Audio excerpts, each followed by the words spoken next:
আসসালামু আলাইকুম viewers, welcome back to my channel. কেমন আছেন আপনারা সবাই? আশা করি আপনারা অনেক ভালো আছেন। আমিও আপনাদের দোয়ায় অনেক ভালো আছি।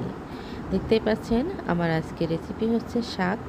এটা হচ্ছে কলমি শাক। কলমি শাকটা আমি কিভাবে রান্না করেছি সেটা আপনাদের সাথে আমি শেয়ার করব। আর কলমি শাক খেতে কিন্তু খুবই ভালো লাগে। সেই কলমি শাকটা কিভাবে রান্না করলে আরও বেশি টেস্টি হবে সেটা আপনাদের সাথে আজকে শেয়ার করতে যাচ্ছি। তো চলুন ভিউয়ার্স, শুরু করি। এখানে কলমি শাকগুলোকে আমি বড় বড় করে প্রথমে কেটে খুব সুন্দর করে ধুয়ে নিয়েছি। এখন এটাকে ছোট ছোট কুচি কুচি করে কেটে নিতে হবে।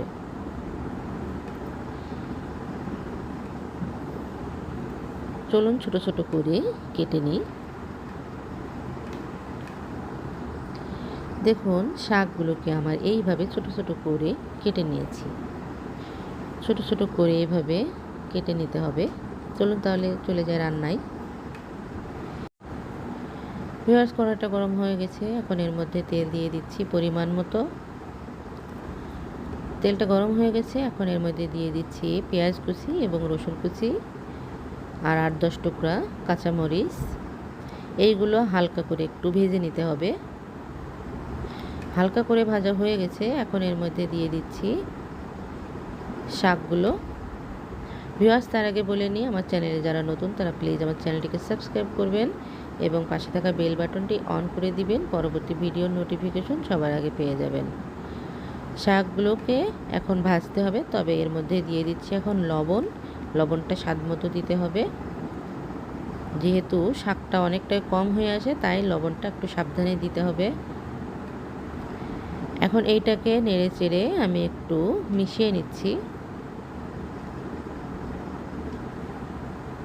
দেখুন আস্তে আস্তে শাকটা কিন্তু কম হয়ে আসছে। এখন এর মধ্যে আমি অনেকটাই শাকটা কম হয়ে এসেছে। এখন এর মধ্যে পানি দিয়ে দিচ্ছি একটু সিদ্ধ করার জন্য। পানিটা খুব সামান্য পরিমাণ দিতে হবে। সামান্য একটু পানি দিয়ে দিলাম। দেখুন পানিটা শুকিয়ে এসেছে। সম্পূর্ণ পানি শুকানো পর্যন্ত এটাকে নাড়তে থাকতে হবে।